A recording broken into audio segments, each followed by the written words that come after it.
सामान्य विज्ञान सीरीज के अंतर्गत यह हमारा नेक्स्ट सेशन है और आज हम 20 महत्वपूर्ण प्रश्नों को डिस्कस करेंगे जो कि आपके किसी भी कॉम्पिटिटिव एग्जाम के लिए हेल्पफुल है। आप कोई भी एग्ज़ाम दे रहे हैं, हर एग्ज़ाम में सामान्य विज्ञान का जो सिलेबस है सेम है और सेम टाइप के क्वेश्चन पूछे जाते हैं। दिया गया है मलेरिया रोधी यानी कि एंटी मलेरियल ड्रग, ऐसी दवा जो मलेरिया के उपचार में प्रयोग की जाती है। एंटी मलेरियल ड्रग कुनैन एक पौधे से बनाई जाती है और उस पौधे का नाम पूछा गया है। तो बहुत ही आसान सा क्वेश्चन है, हर बार एग्जाम में पूछा जाता है। तो दैट इज सिनकोना बार्क। यह जो है सिनकोना बार्क होता है। सिनकोना की छाल से, सिनकोना एक प्रकार का पौधा होता है और यह उसकी छाल से यह दवा बनाई जाती है, इसे कुनैन कहते हैं। ठीक है, तो option number D is correct. इसके बाद दिया गया है कि ग्वाइटर, गलगंड जिसे कहते हैं ग्वाइटर, तो ग्वाइटर का बढ़ना मुख्यतः किसकी कमी के कारण होता है? तो जो हमारे गले में थायराइड ग्लैंड होती है, थायराइड ग्लैंड जो थायरॉक्सिन, ट्राईआइडोथायरोनिन, टेट्राआइडोथायरोनिन नामक हार्मोन्स का सिक्रीशन करती है, स्रावित करती है। तो थायराइड ग्लैंड जो है, थायराइड ग्लैंड अपने सामान्य आकार से 10 से 12 गुना बड़ी हो जाती है, तो उसे हम ग्वाइटर कहते हैं, उसे कहते हैं हम घेगा कहते हैं। तो यह किसकी वजह से होता है? तो आयोडीन की कमी से।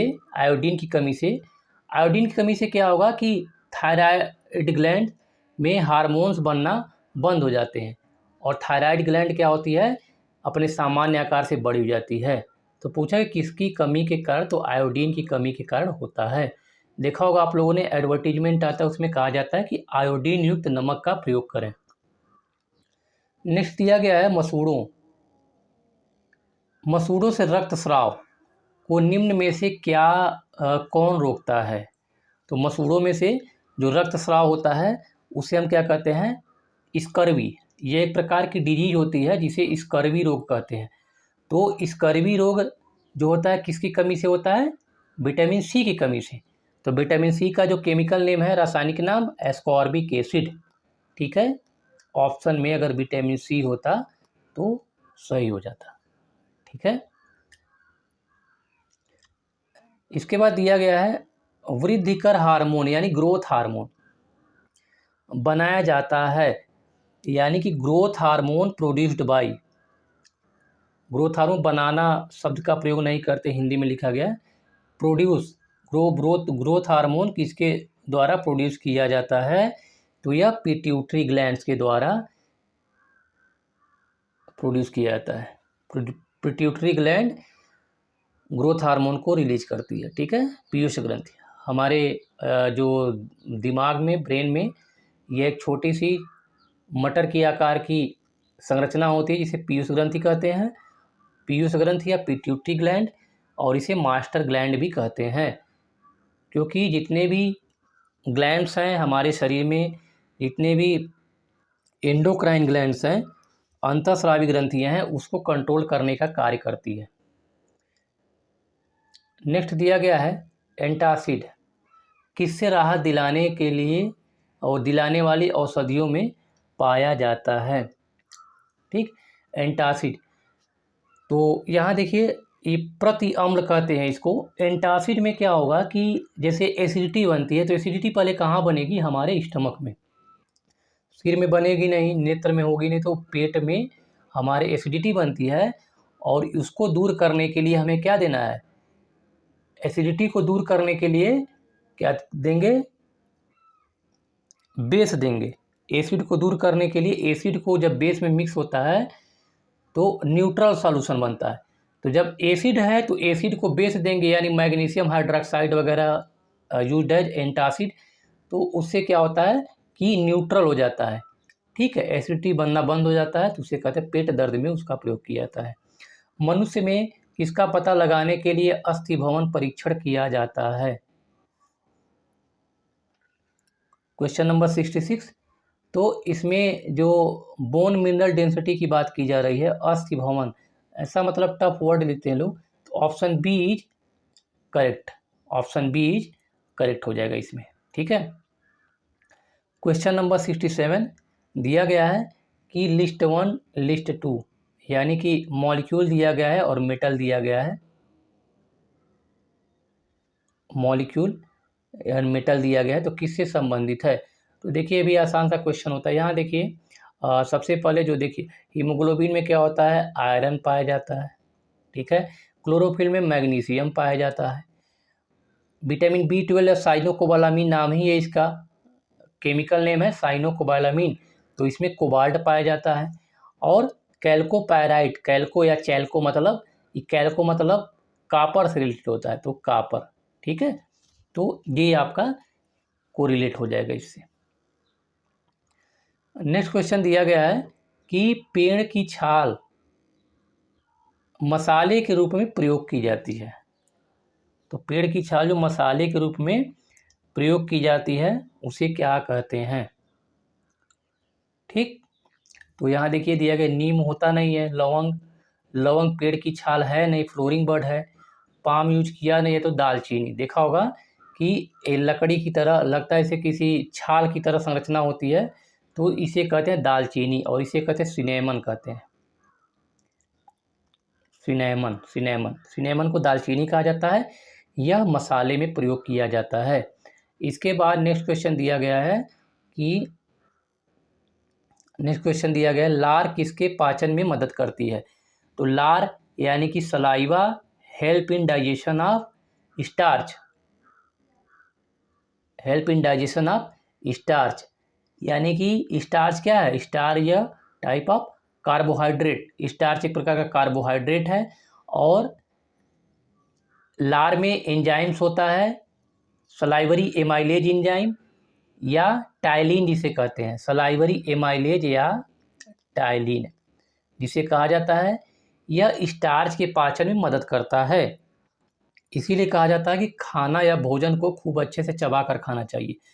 जब खूब चबा कर खाते हैं तो लार में जो टाइलिन एंजाइम है या सलाइवरी एमाइलेज एंजाइम है, यह भोजन में मिक्स हो जाता है, और जो कार्बोहाइड्रेट पार्ट होता है उसका डाइजेशन वहीं पर शुरू हो जाता है, और लगभग 30% कार्बोहाइड्रेट का digestion completed in our mouth, हमारे मुंह में ही लगभग 30% कार्बोहाइड्रेट का डाइजेशन कंप्लीट हो जाता है। ठीक है, तो एंजाइम पूछा जाए तो सलाइवरी एमाइलेज या टाइलिन, किसके डाइजेशन में हेल्पफुल है, तो that is starch. Next question दिया गया मानव शरीर में सबसे लंबी अस्थि कौन सी है। सबसे लंबी, तो जांग वाली हड्डी होती है सबसे लंबी, इसे कहते हैं फीमर। हिंदी देखिए बहुत ही ज़्यादा कठिन होता है, ज़्यादातर प्रयास कीजिए इंग्लिश वाले टर्मिनोलॉजी यूज करने का। तो यहाँ देखिए टिबिया फिबुला, टिबिया जो है पैर की हड्डी होती है। रेडियो अल्ना ये हमारे जो अग्र, जो आगे की तरफ जो हाथ होता है उसकी हड्डी होती है। ये ह्यूमरस, ह्यूमरस कंधे वाली हड्डी होती है, और फीमर जो जांग की हड्डी होती है। तो लार्जेस्ट बोन जो है फीमर है। ठीक है, largest bone femur. Next question दिया गया है red data book, red data book एक तो क्वेश्चन पूछा था कौन जारी करता है, तो that is IUCN, IUCN international union conservation of nature and natural resources. तो कहीं कंजर्वेशन ऑफ नेचर ही लिखा रहता है तो भी सही है। तो international union conservation of nature and natural resources, यह जो है जो विलुप्त होने वाली प्रजातियां हैं या जो विलुप्त हो रही हैं उनको संरक्षित करने का एक प्रयास है। ठीक है, तो रेड डेटा बुक जारी किया जाता है, तो किसके लिए, ऐसे जो मतलब कि इंडेंजर्ड स्पीसीज हैं, जो विलुप्त होने वाले हैं, उनके लिए यह जारी किया जाता है। ठीक है, तो ये देखिए संकटापन्न प्रजातियां जो हैं, B option is correct.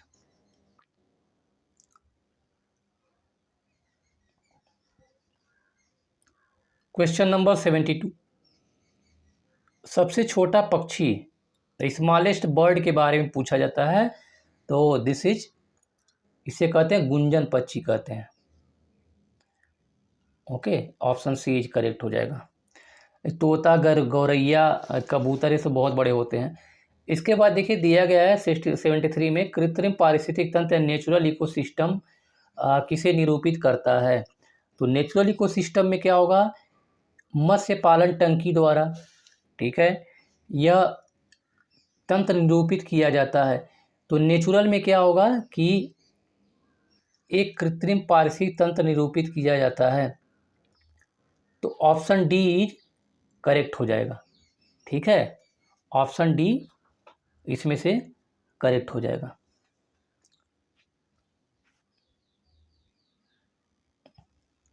Natural नहीं, सॉरी, देखिए यहाँ पे इसीलिए गलत हो रहा है, ये कृत्रिम आर्टिफिशियल की बात की जा रही, सॉरी, आर्टिफिशियल है, कृत्रिम है। कृत्रिम मतलब मनुष्य द्वारा या मानव द्वारा निर्मित है। तो मानव द्वारा निर्मित कौन सा है, ये जल जीवशाला जो है एक्वेरियम होता है। टर्मिनोलॉजी में थोड़ा सा दिक्कत हो गई है, ठीक है, कृत्रिम है, आर्टिफिशियल है, प्राकृतिक नहीं है, कन्फ्यूजन होगा थोड़ा। तो देखिए एक्वेरियम कहते हैं, घर पर क्या करते हैं हम, एक्वेरियम खरीद कर लाते हैं, उसमें मछलियों को डाल देते हैं, और तो जल जीवशाला वही है। चिड़ियाघर देखिए, चिड़ियाघर में क्या होगा कि यह कृत्रिम नहीं होगा, चिड़ियाघर में हमने पानी डाल दिया, ठीक है, ये एक प्रकार का नेचुरल हो जाएगा। एग्रीकल्चर लैंड नेचुरल है, ठीक है, और मछली पाले तो भी नेचुरल, जैसे कि तालाब वगैरह में मछली का पालन करते हैं, ये सब नेचुरल है, ठीक है। जल जीवशाला जो है कृत्रिम है, आर्टिफिशियल है। श्वेत फुफ्फुस रोग, ये फुफ्फुस मतलब होता है लंग्स, फेफड़ा, रोग पाया जाता है। तो ये क्वेश्चन आप थोड़ा सा टेक्निक लगा कर कि इसको सही कर सकते हैं कि फेफड़े से संबंधित बीमारियां किससे होंगी, जो धूल के कण होंगे, यानी जो माइक्रो पार्टिकल्स हैं, उनकी वजह से यह बीमारी होती है, डस्ट एलर्जी है, ठीक है। तो इस तरह की समस्या होती है। देखिए कागज उद्योग के कर्मचारियों को दिया गया है, ठीक है, तो ये सही होगा नहीं।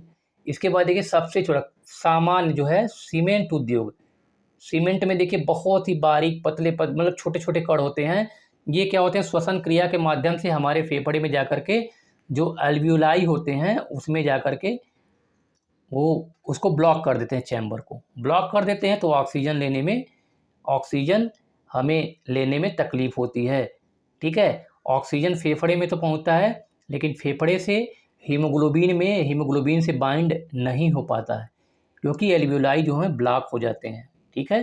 तो सीमेंट उद्योग में ज़्यादातर इस तरह की दिक्कतें आती हैं। ग्वाइटर अथवा थायराइड ग्रंथ की अस्वाभाविक वृद्धि निम्नलिखित के कमी के कारण होता है। तो अभी डिस्कस किया था हमने, बताया था यह क्या होता है, this is due to the deficiency of iodine. तो क्वेश्चन नंबर 75 का ए हो जाएगा, आयोडीन की वजह से होता है, ओके। अब देखिए जल में तैरने वाले पक्षियों में क्या विशेषता होती है। जल में जो पक्षी तैरते हैं इनकी विशेषता के बारे में पूछा जा रहा है। तो इसमें देखिए जैसे आपने बत्तख देखा होगा, बत्तख क्या है, जल में तैरता है, तो बत्तख में देखा होगा जो इसके ऐसे पंजे होते हैं, उंगलियां होती हैं, तो यहाँ पर ऐसे जाली कवच संरचना होती है, ठीक है, ताकि पानी को रोकने का प्रयास करें। तो जलायुक्त पैर, ये मोस्ट अप्रोप्रिएट आंसर इसमें से हो जाएगा ऑप्शन ए, ठीक है। लंबी चोंच का तैरने से कोई मतलब नहीं, चौड़ा पंख कोई मतलब ही नहीं है, ठीक। तो पंजों वाली उंगलियां, इसमें देखिए देखा होगा बत्तख कैसे बना होता है, फिर ऐसे क्या होता है, पैक होता है, ठीक है। तो इस वजह से क्या होता है, तैरने में इनको आसानी होती है।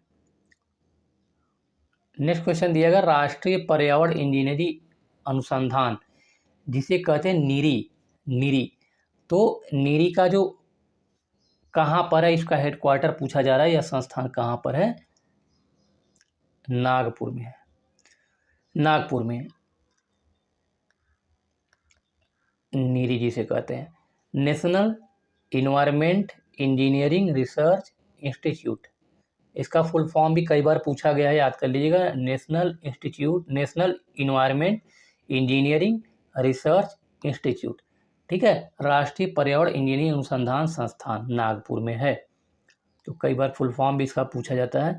सबसे छोटा फूलों वाला पौधा कौन सा है, सबसे छोटा फूलों वाला पौधा कौन सा है, तो दिस इज ओल्फिया। अब पूछा जाए सबसे बड़ा पौधा, इसका डायामीटर करीब 1 मीटर के लगभग होता है डायामीटर जिसका, सबसे बड़ा फूल कौन सा होता है? This is Rafflesia.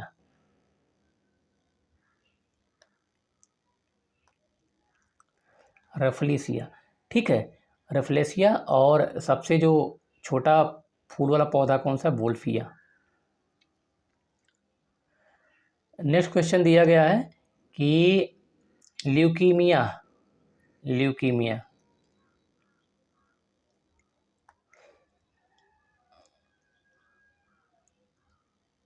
ल्यूकेमिया, तो ल्यूकेमिया में जिसे हम कहते हैं ब्लड कैंसर कहते हैं, असामान्य वृद्धि के कारण होता है। तो आपने पढ़ा होगा कि ल्यूकोसाइट हमारे ब्लड में, ब्लड का जो कंपोजिशन होता है प्लाज्मा और ब्लड सेल से मिलकर के बना होता है। ब्लड सेल या ब्लड कार्पसल्स, यानी कि प्लाज्मा और रुधिर कोशिकाओं से मिलकर के बना होता है, रुधिर कोशिकाओं से। तो रुधिर कोशिकाएं जो होती हैं 3 प्रकार की होती हैं, एक आरबीसी, दूसरा डब्ल्यूबीसी, तीसरा प्लेटलेट। तो जो डब्ल्यूबीसी है उसको हम कहते हैं ल्यूकोसाइट, तो ल्यूकोसाइट कहते हैं डब्ल्यूबीसी को, और उसी से टर्म से बना है ल्यूकीमिया। तो किसकी असामान्य वृद्धि से होता है? एक तो देखिए श्वेत रुधिर कणिकाओं यानी व्हाइट ब्लड कार्पसेल्स या श्वेत रुधिर कणिकाओं की वजह से होता है, असामान्य वृद्धि के कारण होता है। तो ब्लड कैंसर में डब्ल्यूबीसी की संख्या बढ़ने लगती है, बढ़ जाती है, ठीक है। तो option B is correct. Next question दिया गया है, कॉड निम्नलिखित में से किसकी किस्म है? तो कॉड लीवर ऑयल, ठीक है। तो ये मछली की एक प्रकार की किस्म होती है, इसको मछली से प्राप्त किया जाता है, ठीक है। तो हमारे 20 क्वेश्चन कंप्लीट हो गए। अगर आपको किसी भी क्वेश्चन में प्रॉब्लम हो रही हो, समझ में ना आया हो, तो आप कमेंट बॉक्स में टाइप करके हमसे पूछ सकते हैं। नेक्स्ट सेशन में 20 क्वेश्चन के साथ हम एक बार फिर हाजिर होंगे।